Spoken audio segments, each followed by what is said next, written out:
बिस्मिल्लाहिर्रहमानिर्रहीम। स्टूडेंट्स, आप लोगों के कोई क्वेश्चंस हैं पिछले लेक्चर्स में से तो पहले वो पूछ लें। पिछले लेक्चर्स में से कोई क्वेश्चंस हैं तो पूछ लें।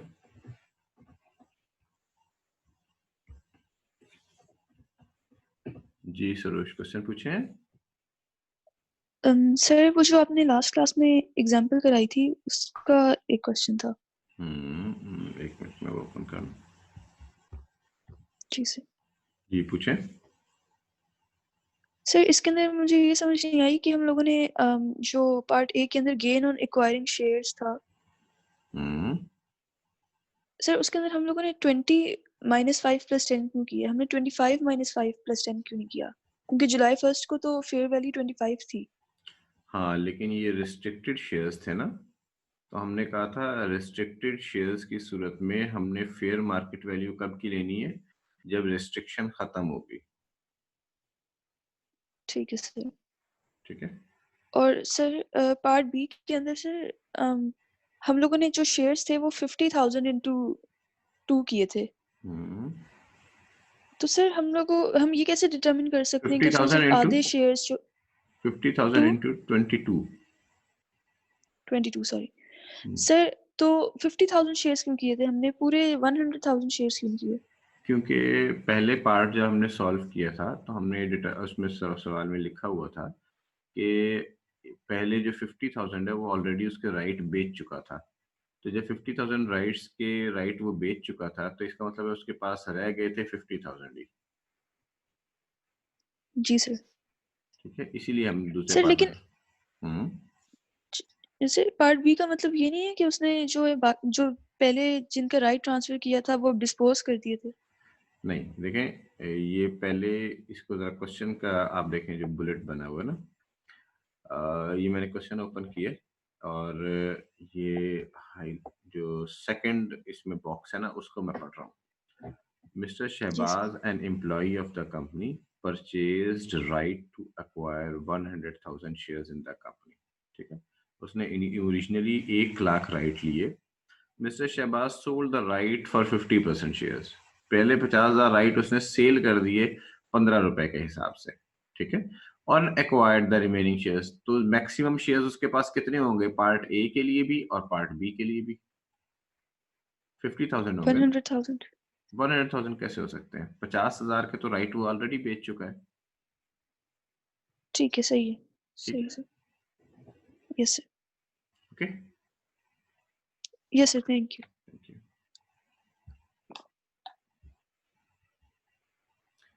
किसी और का कोई क्वेश्चन है तो पूछ लें।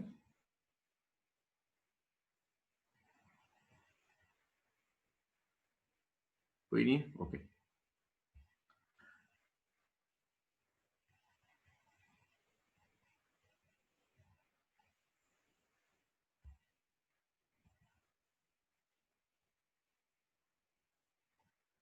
आज जो हमारे पास स्टार्ट कर रहे हैं हम टॉपिक, वो है छोटा सा टॉपिक है लेकिन ये थोड़ा सा बहुत कम्प्लेक्स हो जाता है स्टूडेंट्स के लिए।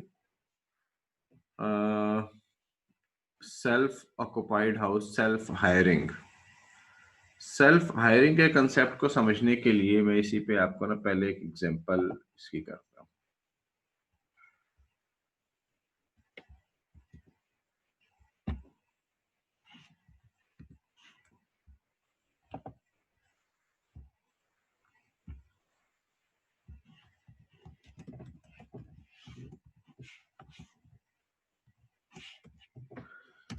इमेजिन करें कि मिस्टर ए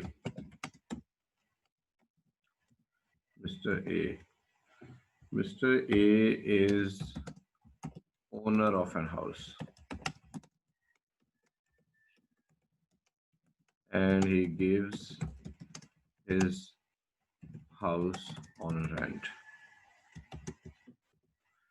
मिस्टर ए एक घर का मालिक है और वो अपने घर को किराए पर दे देता है। ठीक है, खुद उस घर में नहीं रहता। तो अगर वो घर को किराए पर दे देगा तो rental income from house rent ये कहलाती है इनकम फ्रॉम प्रॉपर्टी। ठीक है, अब ये मिस्टर ए ने जब अपना घर किराए पर दे दिया तो उसने किराए पर इसलिए दिया क्योंकि the employer of mister A has provided him a house for accommodation, क्योंकि उसके एम्प्लॉयर ने उसे एक घर रहने के लिए दिया हुआ है। तो accommodation from employer is equal to income from salary. तो एम्प्लॉयर ने जो एकोमोडेशन दी है वो कहलाती है income from salary. Mister A को एम्प्लॉयर ने घर रहने के लिए दिया तो वो इनकम फ्रॉम सैलरी कहलाई। तो मिस्टर ए ने अपना घर किराए पर दे दिया क्योंकि उसके एम्प्लॉयर ने उसे घर दिया हुआ है, तो उसने अपना घर जो किराए पर दिया तो उसको इनकम फ्रॉम प्रॉपर्टी मिल गई। इनकम फ्रॉम प्रॉपर्टी मिलने का मतलब ये है कि दो उसकी सोर्सेज ऑफ इनकम हो गई। एक सोर्स ऑफ इनकम है इनकम फ्रॉम सैलरी और एक सोर्स ऑफ इनकम है इनकम फ्रॉम प्रॉपर्टी। एक सोर्स ऑफ इनकम है इनकम फ्रॉम सैलरी और एक सोर्स ऑफ इनकम है इनकम फ्रॉम प्रॉपर्टी। ठीक है। सेल्फ हायरिंग के केस में होता ये है, जैसे अब मैं इस घर में रहता हूँ, ठीक है, तो मैं इस घर को मैं कहता हूँ कि यार एम्प्लॉयर ने मुझे जो घर देना है किराए पे, तो मैं एम्प्लॉयर से कहता हूँ आप मुझे, मैं इस घर को किसी और को किराए पर दूंगा, फिर आप मुझे किसी और घर में शिफ्ट करेंगे। तो इसका तरीकाकार ये करते हैं कि ये जो मेरा घर है ये मैं आपको किराए पर दे देता हूँ, मैं आपको रेंट पर दे देता हूँ। तो जब मैं अपना घर एम्प्लॉयर को ही रेंट पर दे देता हूँ तो एम्प्लॉयर से जो मुझे रेंट मिलेगा वो क्या कहलाएगा, इनकम फ्रॉम प्रॉपर्टी। अच्छा, अब मैंने जब एम्प्लॉयर को ये घर रेंट पर रहने के लिए दे दिया तो मेरा इस घर से रहने का इख्तियार खत्म हो गया। अब मैं इस घर में नहीं रह सकता क्योंकि मैंने घर ये रेंट आउट कर दिया। ये घर अब एम्प्लॉयर के पास चला गया। एम्प्लॉयर अब मुझे रहने के लिए जो भी जगह देगा वो अगर यही घर भी मुझे दे दे तो ये घर की मिलना मुझे क्या कहलाएगा, ये इनकम फ्रॉम सैलरी कहलाएगा। तो इसीलिए इसका नाम सेल्फ हायरिंग है, यानी अपना ही घर से दो इनकम अर्न कर रहा हूँ, इनकम फ्रॉम प्रॉपर्टी भी और इनकम फ्रॉम सैलरी भी। तो इस इनकम को दो जगह पर टैक्स किया जाएगा। अब मसलन यहाँ पे मैं लेता हूँ कि इनकम फ्रॉम प्रॉपर्टी किस तरह से होगी। अब मेरी इनकम होगी से rent of house is equal to 80,000 पर मंथ।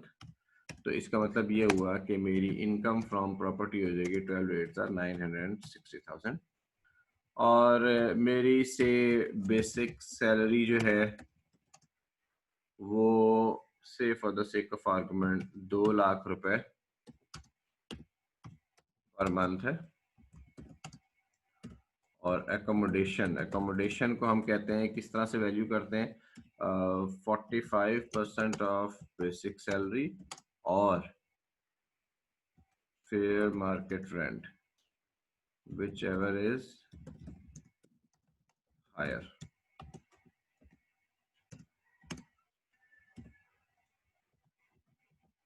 तो इसका मतलब ये हुआ कि 45% ऑफ बेसिक सैलरी कितना है, 90,000 मल्टीप्लाई बाय 12 और फेयर मार्केट रेंट ऊपर आया हुआ है 80,000 मल्टीप्लाई बाय 12। तो हायर अमाउंट 90,000 वाली है, तो 12 9 10 1,04,000 रुपए, ये बन जाएंगे 10,40,000 1,04,000।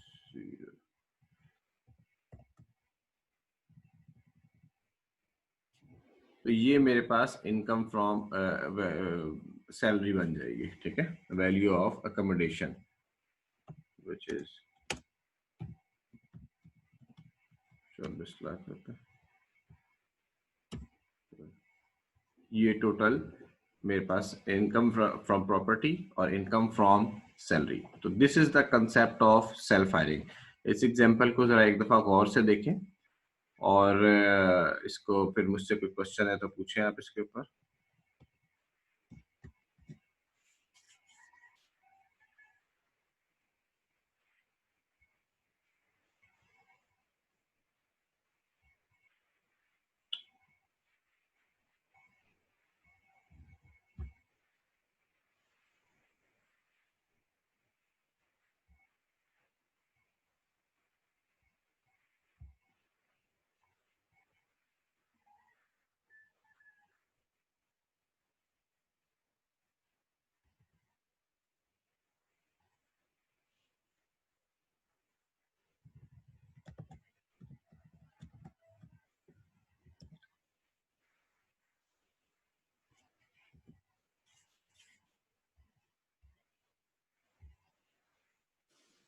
जी क्वेश्चन पूछे।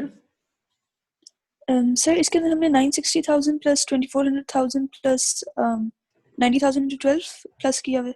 हाँ, इसमें हमने इनकम जो लेनी है ना, ये अलग अलग लेनी है। जब इस सवाल को आप सॉल्व करेंगे तो आप एंड पर जब सॉल्यूशन लिखेंगे तो इनकम सारी की सारी ऐड नहीं करेंगे, ठीक है। आप इस तरह से लिखेंगे सवाल में, income from property is equal to 960,000, income from salary is equal to 24 और 10 34 लाख, 34,80,000 रुपए। इस तरह से आप और क्योंकि इनकम फ्रॉम प्रॉपर्टी पर और इनकम फ्रॉम सैलरी, इन दोनों के टैक्स के रेट अलग अलग है, तो वो इसलिए इन दोनों को अलग अलग रखना है। और इनकम फ्रॉम प्रॉपर्टी पे इनकम फ्रॉम प्रॉपर्टी के टैक्स रेट अप्लाई होंगे और इनकम फ्रॉम सैलरी के ऊपर इनकम फ्रॉम सैलरी के टैक्स रेट अप्लाई होंगे। ठीक है सर। ठीक है। Yes sir. किसी और का कोई क्वेश्चन है तो पूछें।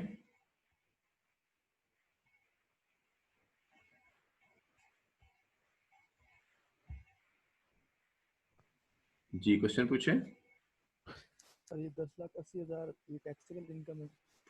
ये 10,80,000 रुपए इनकम फ्रॉम सैलरी का पार्ट है, और ये आप देखें तो सैलरी में हमने ऐड कर दिया इसको। अच्छा सही है। ठीक है। Okay sir.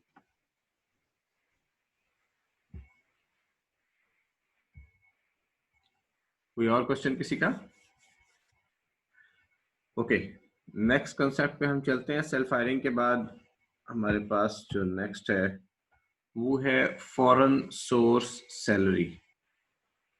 Foreign source salary के बारे में लॉ ये कहता है,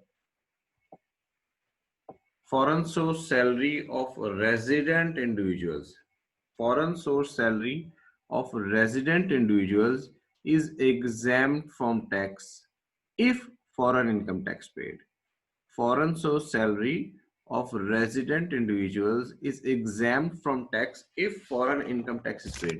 यानी अगर resident individual ने foreign income tax पे कर दिया है तो उसकी foreign source salary exempt from tax हो जाएगी। For example, मैं खैर एक बिजनेस इंडिविजुअल, लेकिन मैं अगर फर्स्ट क्या सैलरीड इंडिविजुअल हूँ, मैं एसबीएम का एम्प्लॉय बन जाता हूँ, ठीक है। तो अगर मैं एसबीएम का एम्प्लॉय बन जाता हूँ और मैं यहाँ से भी सैलरी लेता हूँ, और से for the sake of argument मैं एक एम्प्लॉयमेंट जो है ना वो यूएई की किसी कंपनी की भी, यूएई में तो टैक्स है ही नहीं, यूके की किसी कंपनी की भी एम्प्लॉयमेंट करता हूँ, ठीक है। 2 महीने के लिए मैं यूके जाता हूँ, वहां पे भी एम्प्लॉयमेंट करता हूँ, बाकी महीने पाकिस्तान में गुजारता हूँ। तो इस सूरत में क्या होगा कि मेरी फॉरेन पाकिस्तान सोर्स सैलरी पर तो टैक्स लगना ही है, और मेरी फॉरेन सोर्स सैलरी पर भी टैक्स लगाने का इख्तियार पाकिस्तान को हासिल है क्योंकि मैं रेजिडेंट इंडिविजुअल हूँ। हाउएवर, लॉ ने ये कह दिया कि भाई आपकी foreign source salary exam from tax होगी अगर आपने उसके ऊपर फॉरेन टैक्स पे, इनकम टैक्स पे कर दिया। अगर मैं यूके में या दुनिया के किसी और मुल्क में जहां अगर कोई टैक्स एप्लीकेबल है और वहां पर मैं टैक्स पे कर देता हूं, तो पाकिस्तान में मुझे दोबारा उस सैलरी इनकम के ऊपर टैक्स पे करने की जरूरत नहीं है। हाउएवर, अगर कोई मुल्क है जैसे यूएई है, सऊदी अरेबिया है, जहां पर सैलरी इनकम के ऊपर टैक्स नहीं है, तो फिर उस सूरत में मुझे पाकिस्तान में टैक्स देना पड़ेगा, क्योंकि वहां पर मैंने बाहर के मुल्क में टैक्स नहीं दिया होगा, तो पाकिस्तान में टैक्स देना पड़ेगा। तो foreign source salary of resident individuals is exempt. शर्त क्या है? अगर आपने फॉरेन इनकम टैक्स पे किया हुआ हो तो। नॉन रेजिडेंट इंडिविजुअल की फॉरेन सोर्स सैलरी के साथ क्या सलूक होगा, ये कोई बता सकता है मुझे? कि यहाँ पर तो रेजिडेंट इंडिविजुअल को तो एग्जेम्पशन दे दी, लॉ ने नॉन रेजिडेंट इंडिविजुअल की फॉरेन सोर्स सैलरी को एग्जेम्पशन क्यों नहीं दी? कोई लॉजिक है आपकी इसकी नजर में, आपके नजर में इस बात की?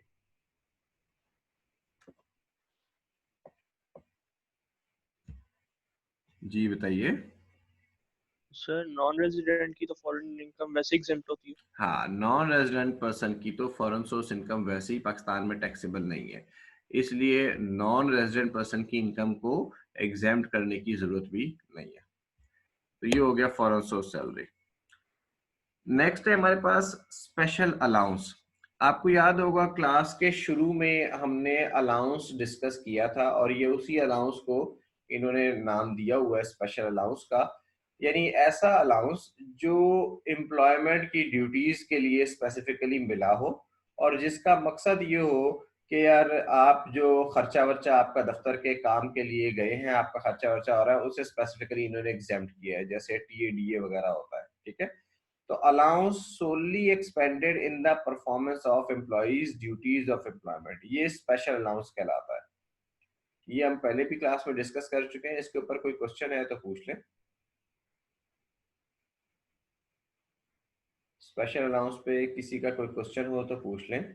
ये सिंपल अलाउंस है, जैसे अगर एम्प्लॉयर ने एम्प्लॉय को कराची भेज दिया और उसने कहा कि ये तुम्हारा रास्ते का आने जाने का खर्चा है, वहां पे रहने सहने का होटल का किराया है, तो ये अब एम्प्लॉय चूंकि एम्प्लॉयर के काम से गया हुआ है तो ये अलाउंस एग्जेम्प्ट फ्रॉम टैक्स है, special allowance exempt from tax. अच्छा, इसमें एक चीज आपने याद रखनी है, बाज़ औक़ात एग्जाम में वो स्पेशल अलाउंस के नाम से अलाउंस दे देता है कि जनाब ये स्पेशल अलाउंस दिया है एम्प्लॉयर ने खुश होके एम्प्लॉय की परफॉर्मेंस की वजह से, या ये स्पेशल अलाउंस दिया है एम्प्लॉयर ने क्योंकि एम्प्लॉय ने बहुत मेहनत से काम किया था, या ये स्पेशल अलाउंस दिया है उसके बच्चों की फीसें रीइंबर्स करने के लिए क्योंकि स्कूल फीसें बहुत चार्ज करता है, वगैरह वगैरह। तो स्पेशल अलाउंस का नाम अगर सिर्फ एम्प्लॉयर स्पेशल अगर अलाउंस रख दे तो सिर्फ नाम रखने से वो special allowance exam from tax नहीं होगा। एम्प्लॉयर अगर अपने एम्प्लॉय को कोई अलाउंस स्पेशल अलाउंस के नाम से देना शुरू कर दे तो वो एग्जाम फ्रॉम टैक्स नहीं होगा। और एग्जामिनर अक्सर इसी तरह से आपको थोड़ा सा कंफ्यूज करने के लिए ऐसे अलाउंसेस का नाम भी स्पेशल अलाउंस रख देता है जो कि स्पेशल अलाउंस लॉ की नजर में स्पेशल अलाउंस नहीं होते। लॉ स्पेशल अलाउंस किसे कहता है? लॉ कहता है allowance solely expended in the performance of employee's duties, ऐसा अलाउंस जिसका मकसद क्या है? जिसका मकसद ये है कि जो एम्प्लॉयमेंट की ड्यूटीज के दौरान खर्चे को मीट करने के लिए, वो special allowance exempt from tax होगा और कोई special allowance exempt from tax नहीं होगा। ये बात सबको समझ में आई? अगर इसके ऊपर कोई क्वेश्चन है तो पूछें, अदरवाइज मैं आगे चलता हूँ।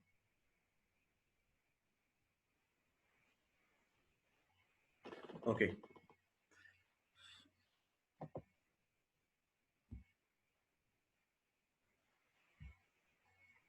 जी, क्वेश्चन पूछें। सर मैंने पूछना था कि ये मतलब फिर हम क्वेश्चन में देख के जज करेंगे कि ये स्पेशल अलाउंस बनता है कि नहीं। जी बिल्कुल बिल्कुल, आप क्वेश्चन में देख के ऑब्जर्व करेंगे कि यार ये वाकई स्पेशल अलाउंस है या नहीं है, ठीक है। और अगर वहाँ पे कुछ भी मेंशन नहीं है तो वो मतलब स्पेशल अलाउंस ही है, हम उसको हाँ नहीं लिखेंगे। जी बिल्कुल, अगर वो ठीक है। कुछ भी मेंशन नहीं है तो फिर आप ये इसके ना नोट दे देंगे कि मैंने ये अज्यूम किया है कि ये special allowance it is only for the expenditure and performance of employee's duties of employment, फिर आप वो नीचे नोट दे सही दें उसके, ठीक हो गया। सही है जी। मैं एक दफा रिपीट कर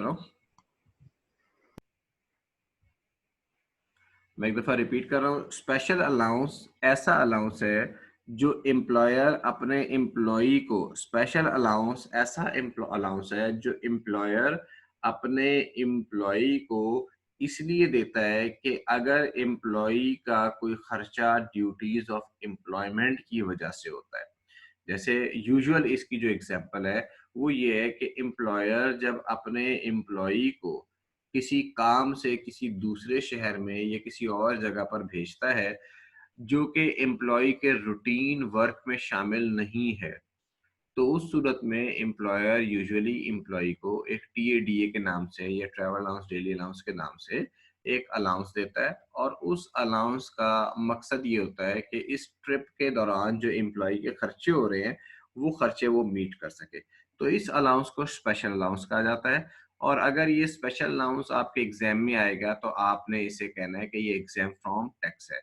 हाउएवर ये आपने याद रखना है कि स्पेशल अलाउंस जब आपके एग्जाम में आए तो आप ये ज़रूर चेक कर लें कि उसकी नोयत क्या है या उसकी नेचर क्या है, आया वो वाकई ड्यूटीज ऑफ एम्प्लॉयमेंट के खर्चों के लिए है या वो किसी और वजह से स्पेशल अलाउंस दिया जा रहा है। और अगर एग्जाम में कुछ भी आइडेंटिफाई ना हो तो आप एक नीचे नोट दे देंगे कि it is assumed that the allowance is solely expended in the performance of employee's duties of employment. Clear? कोई क्वेश्चन तो नहीं है? ओके, नेक्स्ट है हमारे पास मेडिकल। मेडिकल को इसको मैं थोड़ा सा एलेबरेट करता हूं, ठीक है। मेडिकल अलाउंस और मेडिकल फैसिलिटी। मेडिकल फैसिलिटी से क्या मुराद है? मेडिकल फैसिलिटी, इसको थोड़ा सा मैं यहाँ पर एलेबरेट करके लिख देता हूँ। मेडिकल फैसिलिटी से मुराद है रीइंबर्समेंट ऑफ मेडिकल एक्सपेंडिचर। और आजकल आपने सुना होगा कि एम्प्लॉयर जो है वो मेडिकल इंश्योरेंस भी करा के दे देता है, ठीक है। रीइंबर्समेंट ऑफ मेडिकल एक्सपेंडिचर या एम्प्लॉयर मेडिकल इंश्योरेंस अगर करवा देता है, ठीक है। रीइंबर्समेंट ऑफ मेडिकल एक्सपेंडिचर या मेडिकल इंश्योरेंस में क्या होता है कि यूजुअली एम्प्लॉयर क्या करता है, एम्प्लॉयर एक लिमिट मुकर्रर कर देता है। एम्प्लॉयर एक लिमिट मुकर्रर कर देता है एम्प्लॉय के लिए, या बाज़ औक़ात अगर सीनियर एम्प्लॉई हो तो उनका लिमिट जो है वो बहुत हाई या अनलिमिटेड भी हो सकता है। वो कहता है कि जनाब आपका जितना भी ड्यूरिंग द ईयर कोई खर्चा होगा मेडिकल के ऊपर, वो खर्चा हम आपको रीइंबर्स करेंगे, वो एक्सपेंसेस हम आपको रीइंबर्स करेंगे। यानी अब बाज़ औक़ात वो लिमिट लगा देता है कि साल में 2 लाख रुपए तक का खर्चा हम आपको रीइंबर्स करेंगे, ठीक है। तो ये जो रीइंबर्समेंट ऑफ मेडिकल एक्सपेंडिचर है, अगर कोई एम्प्लॉई बीमार होता है और एम्प्लॉयर उसको सारा खर्चा रीइंबर्स कर देता है, या एम्प्लॉयर ने अपने एम्प्लॉई की मेडिकल इंश्योरेंस करवाई हुई है। मेडिकल इंश्योरेंस में ये होता है कि वो इंश्योरेंस कंपनी से एक कार्ड बनवा के दे देता है और वो खर्चा एम्प्लॉयर की बजाय वो मेडिकल इंश्योरेंस कंपनी रीइंबर्स कर देती है। एम्प्लॉयर उस इंश्योरेंस कंपनी को इंश्योरेंस प्रीमियम पे करता है और इंश्योरेंस कंपनी वो खर्चा रीइंबर्स कर देती है। तो इन दोनों सूरतों में मेडिकल कॉस्ट एम्प्लॉय को रीइंबर्स हो जाती है। अच्छा, ये तो एम्प्लॉय को एक बेनिफिट है ना कि अगर वो मेडिकल कॉस्ट एम्प्लॉय का मेडिकल का खर्चा बच जाता है क्योंकि एम्प्लॉय को सारा खर्चा रीइंबर्स हो जाता है, तो ये एक एम्प्लॉय के लिए बेनिफिट है। लेकिन लॉ ने कहा है कि ये बेनिफिट एग्जेम्प्ट फ्रॉम टैक्स होगा। लॉ ने कहा कि ये बेनिफिट एग्जेम्प्ट फ्रॉम टैक्स होगा। अच्छा, ये बेनिफिट एग्जेम्प्ट फ्रॉम टैक्स होगा, इसकी एक ही शर्त है, और वो पहली लाइन में आप पढ़ेंगे तो लिखेंगे exempt if provided in accordance with terms of employment। if provided in accordance with terms of employment, यानी उसकी जो terms of employment है, जो मुलाजमत की शराइत है उनके मुताबिक है। मसलन एक एम्प्लॉय को उसकी टर्म्स ऑफ एम्प्लॉयमेंट में लिखा हुआ है कि भाई अगर तुम बीमार हुए तो तुम्हारा साल में 2 लाख रुपए तक का खर्चा कॉस्ट हम बियर करेंगे, हम तुम्हें रिइंबर्स कर देंगे, ठीक है। खुदा न खास्ता एक एम्प्लॉय ज्यादा बीमार हो जाता है और उसका एक्चुअल खर्चा 2.5 लाख रुपए हो जाता है, और एम्प्लॉयर उसे 2 लाख रुपए की बजाय 2.5 लाख रुपए दे देता है। कहता है कि चलो यार ये बेचारा, इसने बहुत मेहनत से काम किया, मैं इसे 2 लाख, टर्म्स ऑफ एम्प्लॉयमेंट में तो लिखा हुआ है 2 लाख रुपया, एम्प्लॉयर उसे दे देता है 2.5 लाख रुपया एक्चुअल रिइंबर्समेंट। तो 2 लाख रुपए जो उसकी टर्म्स ऑफ एम्प्लॉयमेंट के मुताबिक है वो तो एग्जाम्प्ट फ्रॉम टैक्स होंगे, लेकिन जो ऊपर के 50,000 रुपए हैं वो टैक्सेबल हो जाएंगे। 2 लाख रुपए जो with in the terms of employment हैं वो तो एग्जाम्प्ट फ्रॉम टैक्स ही रहेंगे, लेकिन जो ऊपर के 50,000 रुपए हैं वो एक टैक्सेबल हो जाएंगे। इसको मैं अभी आपको एक एग्जांपल से एक्सप्लेन करता हूं, लेकिन पहले हम जरा नेक्स्ट क्लॉज भी साथ पढ़ लेते हैं, और वो है मेडिकल अलाउंस के बारे में। तो लॉ ये कहता है कि अगर एक तो हमने ऊपर पढ़ी कि मेडिकल रिइंबर्समेंट मिल जाए, रिइंबर्समेंट तो जाहिर सी बात है जब एक्सपेंस इनकर होगा, जब एम्प्लॉय बीमार होगा तब ही मेडिकल रिइंबर्समेंट्स मिल सकती हैं। एम्प्लॉयर उसकी बजाय या addition to medical reimbursement employer कहता है कि भाई मैं आपको एक मेडिकल अलाउंस भी दूंगा। मेडिकल अलाउंस देने का मतलब यह हुआ कि अलाउंस एक फिक्स अमाउंट होती है जो हर महीने सैलरी के साथ जाती है। तो वो कहता है कि यार आपकी सैलरी जो है 1 लाख रुपए पर मंथ फिक्स है, और आपको मैं 10,000 रुपए पर मंथ का साथ मेडिकल अलाउंस भी दूंगा। तो वो मेडिकल अलाउंस जो है वो भी एग्जेम्प्ट फ्रॉम टैक्स है, लेकिन मेडिकल अलाउंस की एग्जेम्पशन के लिए शर्त है। मेडिकल अलाउंस की एग्जेम्पशन के लिए शर्त है, एक शर्त तो ये है कि मेडिकल अलाउंस की एग्जेम्पशन की आप पहली लाइन में देखेंगे, exempt up to 10% of basic salary. Medical allowance is exempt up to 10% of basic salary. यानी अगर 1 लाख रुपए सैलरी है और मेडिकल अलाउंस 12,000 रुपए मिल रहा है, तो 1 लाख का 10% तो 10,000 रुपए बनता है। 1 लाख का 10% 10,000 रुपए बनता है। तो एग्जेम्पशन जो है वो उसकी 10,000 रुपए तक होगी, 12,000 रुपए तक नहीं होगी, 2,000 रुपए टैक्सेबल हो जाएंगे। तो exempt up to 10% of basic salary. और दूसरी शर्त ये है कि मेडिकल फैसिलिटी कोई ना मिली हुई हो। दूसरी शर्त ये है कि मेडिकल फैसिलिटी कोई नहीं होनी चाहिए। तो अगर एम्प्लॉयर मेडिकल रीइंबर्समेंट भी दे रहा है और मेडिकल फैसिलिटी भी दे रहा है, उसकी टर्म्स ऑफ एम्प्लॉयमेंट में कोई मेडिकल फैसिलिटी मौजूद है, तो फिर उस सूरत में मेडिकल अलाउंस की एग्जेम्पशन नहीं होगी। अब इसके लिए मुख्तलिफ एग्जांपल्स मैं आपको मुख्तलिफ सिनेरियोज यहाँ पे बिल्ड करता हूँ और आपको एक्सप्लेन करता हूँ।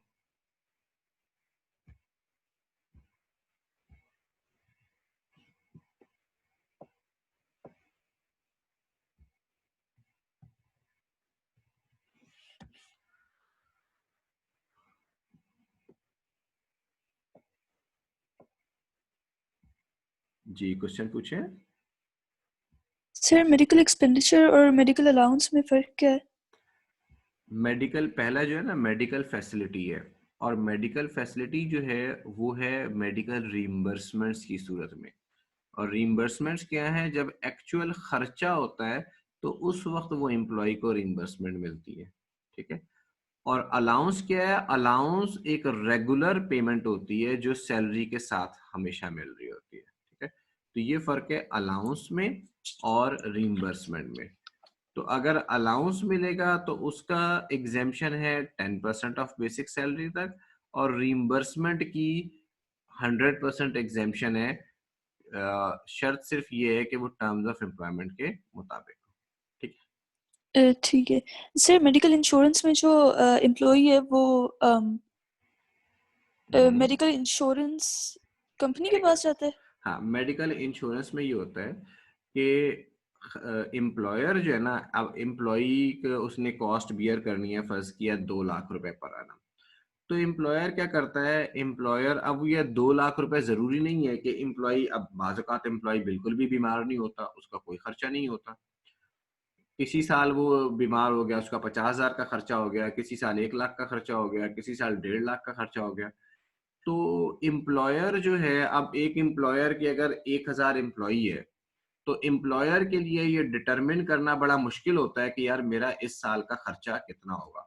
तो एम्प्लॉयर क्या करता है, एम्प्लॉयर उसको कंपनी से इंश्योरेंस करवा के दे देता है, एक इंश्योरेंस कंपनी से उसे इंश्योरेंस करवा के देता है। अब इंश्योरेंस कंपनी का प्रीमियम फिक्स होता है। इंश्योरेंस कंपनी एक फिक्स प्रीमियम लेती है हर एम्प्लॉय के एवज, फर्ज किया 5,000 रुपए, 10,000 रुपए, जो भी प्रीमियम फिक्स हो जाता है। और वो प्रीमियम लेके फिर इंश्योरेंस कंपनी एम्प्लॉय को जब बीमार होता है, अब वो चाहे उसका 1 लाख रुपए खर्चा हो, 1.5 लाख रुपए खर्चा हो, यानी वो रिस्क जो है ना वो इंश्योरेंस कंपनी बियर कर लेती है। तो एम्प्लॉय को तो फैसिलिटी मिल रही है ना, एम्प्लॉयर ने उसे कैसे मैनेज किया, वो खुद से पे कर रहा है या इंश्योरेंस कंपनी के जरिए मैनेज कर रहा है, वो एम्प्लॉय को उससे गर्ज नहीं है। एम्प्लॉय को मेडिकल रिम्बर्समेंट्स मिल जाती हैं जो एम्प्लॉयर खुद पे करता है या इंश्योरेंस कंपनी के जरिए पे करवाता है। आइदर वे एम्प्लॉय को एक बेनिफिट है और उस बेनिफिट को लॉ ने एग्जेम्प्ट कर दिया। क्लियर है? ठीक है sir. Okay. Yes sir.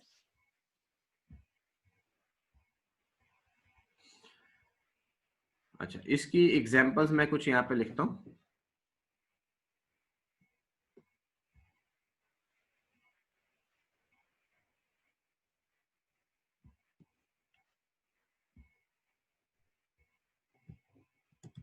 Basic salary,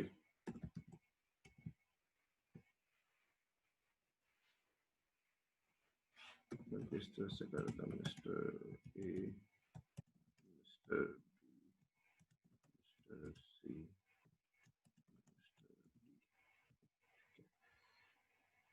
पहली लाइन में उसकी बेसिक सैलरी है 1 लाख रुपए पर मंथ।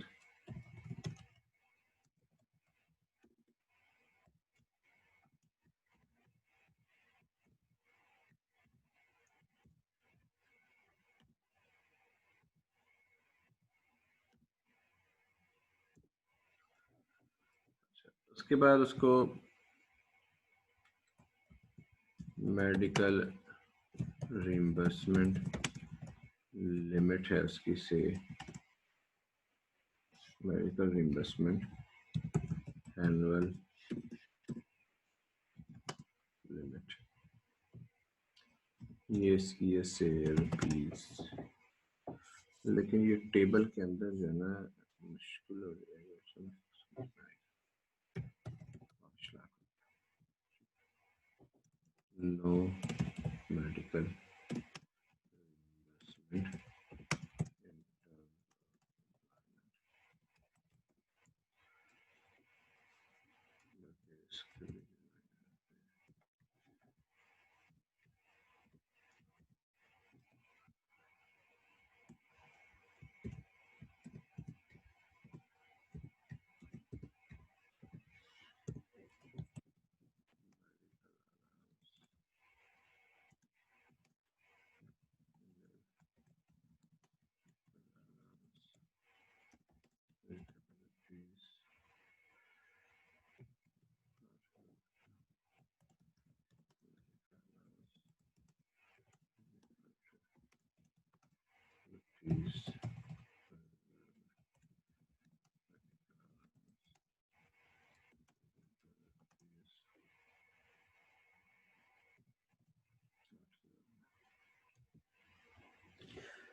आपके पास ये 4 मुख्तलिफ सिचुएशंस हैं। चारों की बेसिक सैलरी जो है वो ₹1,00,000 पर मंथ है। ठीक है, मैं पहले वाले के साथ लिख देता हूँ कि बेसिक सैलरी है ताकि आइडेंटिफाई हो जाए। तो बेसिक सैलरी ₹1,00,000 पर मंथ है। मिस्टर ए को मेडिकल रिइंबर्समेंट की एनुअल लिमिट है ₹5,00,000 और मेडिकल अलाउंस कोई नहीं है। ठीक है, मिस्टर बी को भी लिमिट ₹5,00,000 है, साथ उसे मेडिकल अलाउंस भी मिल रहा है। मिस्टर सी को कोई medical reimbursement in terms of employment नहीं लिखी हुई। ठीक है, और उसे मेडिकल रिइंबर्समेंट मेडिकल अलाउंस मिल रहा है। मिस्टर डी को कोई medical reimbursement terms of employment में नहीं है और उसको मेडिकल अलाउंस ₹8,000 पर मंथ का मिल रहा है। Availed reimbursements of rupees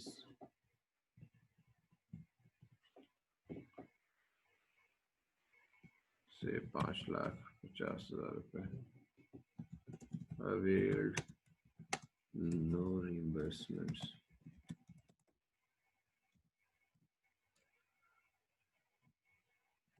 hotel medical reimbursements of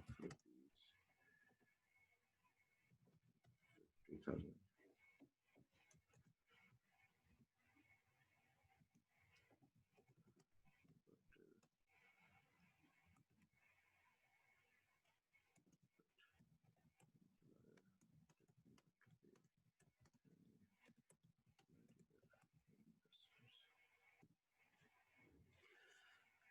mister A ने जो मेडिकल रिइंबर्समेंट्स मिली हैं उसको, वो ₹5,50,000 की मिली है। यानी उसकी लिमिट तो थी ₹5,00,000 की, लेकिन एम्प्लॉयर जो है उसने उसे मेडिकल रिइंबर्समेंट्स दे दी ₹5,50,000 की। मिस्टर बी जो है उसने साल में कोई मेडिकल रिइंबर्समेंट ली ही नहीं है। मिस्टर सी जो है उसकी अगरचे टर्म्स ऑफ एम्प्लॉयमेंट में कोई मेडिकल रिइंबर्समेंट लिखी नहीं हुई थी, लेकिन वो बीमार हुआ और एम्प्लॉयर ने उसे ₹50,000 की मेडिकल रिइंबर्समेंट दे दी। और मिस्टर डी भी बीमार हुआ, लेकिन एम्प्लॉयर ने उसे एक देला भी नहीं दिया। ठीक है, तो अब इन सारों की सिचुएशंस में बारी बारी देखते हैं कि इनकी इनकम फ्रॉम सैलरी किस तरह से डिटरमिन होगी।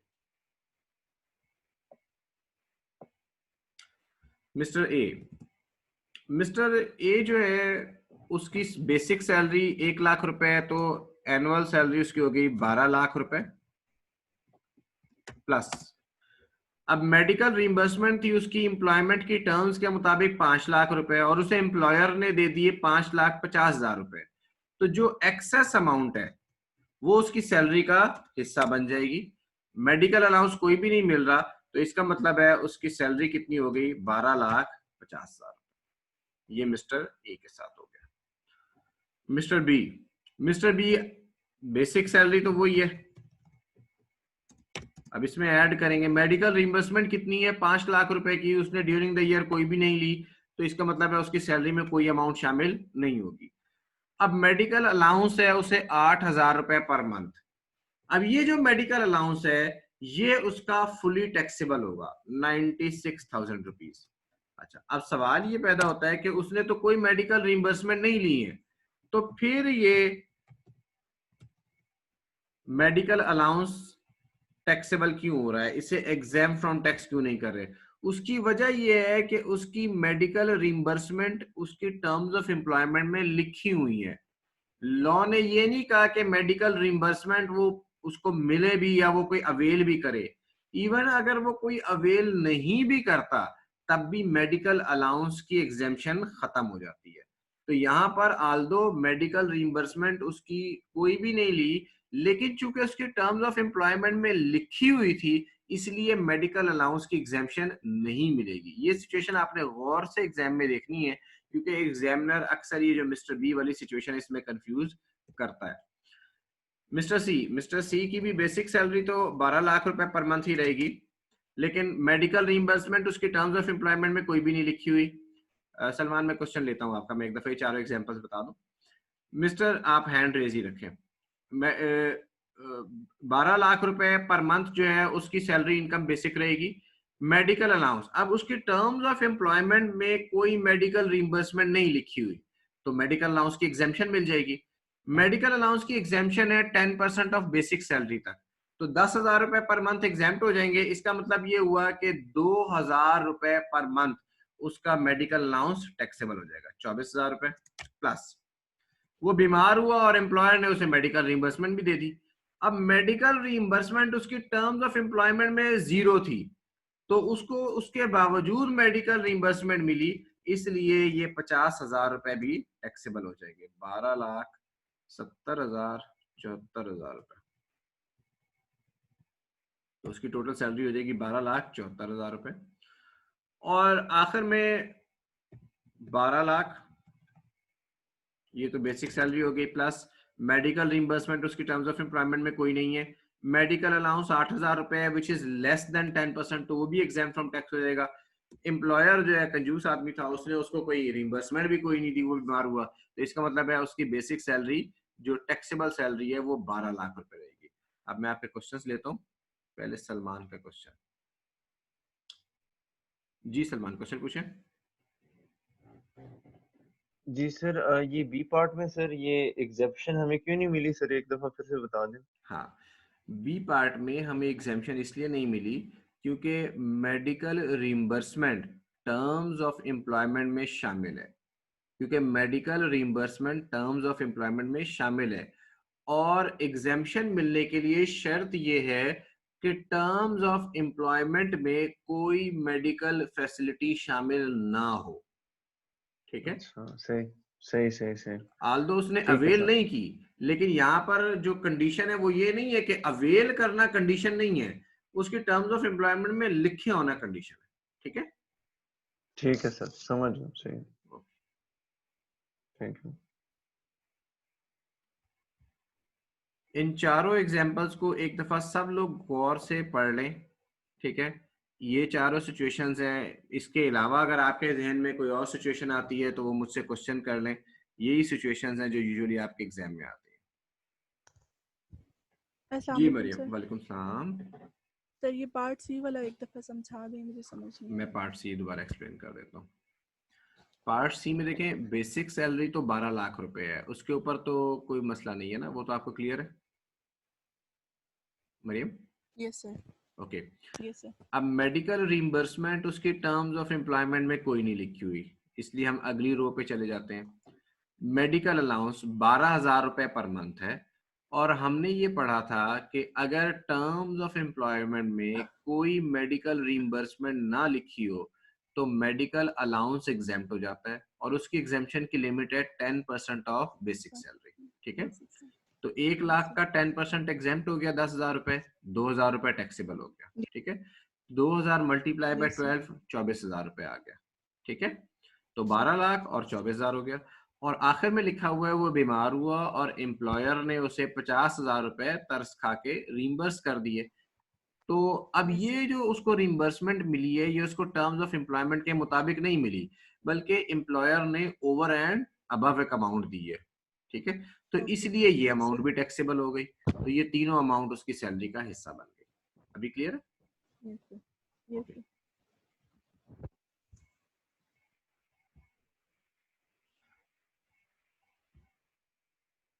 जी आदिल क्वेश्चन पूछें। सर ये बुक में है, स्टडी बुक्स में NTN, ये क्या होता है NTN? एनटीएन होता है बेटा नेशनल टैक्स नंबर, ठीक है, नेशनल टैक्स नंबर, वो उसमें किताब में ये लिखा हुआ होगा कि जिस हॉस्पिटल वगैरह जो है ना उसकी एनटीएन या नेशनल टैक्स नंबर होना जरूरी है, यस सर। ठीक है। ये बात वैसे मुझे भी यहाँ पे नोट कर देनी चाहिए थी, ज़हन से उतर गया, इसको मैं नोट्स में डाल दूंगा। क्लियर है? Okay sir. Okay, thank you. कोई और क्वेश्चन है किसी का मेडिकल के बारे में?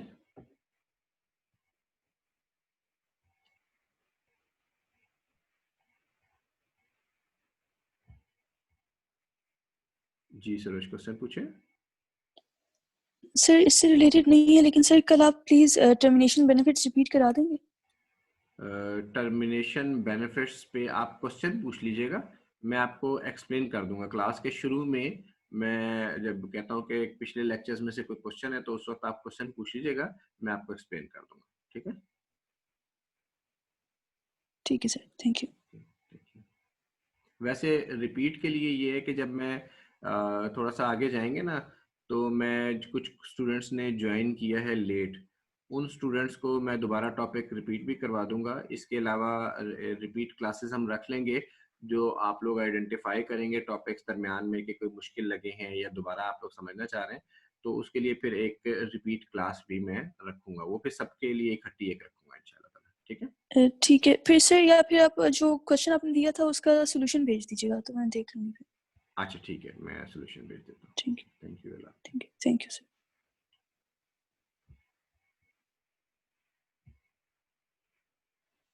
Okay ji, thank you very much. फिर इंशाल्लाह ताला कल मुलाकात होगी।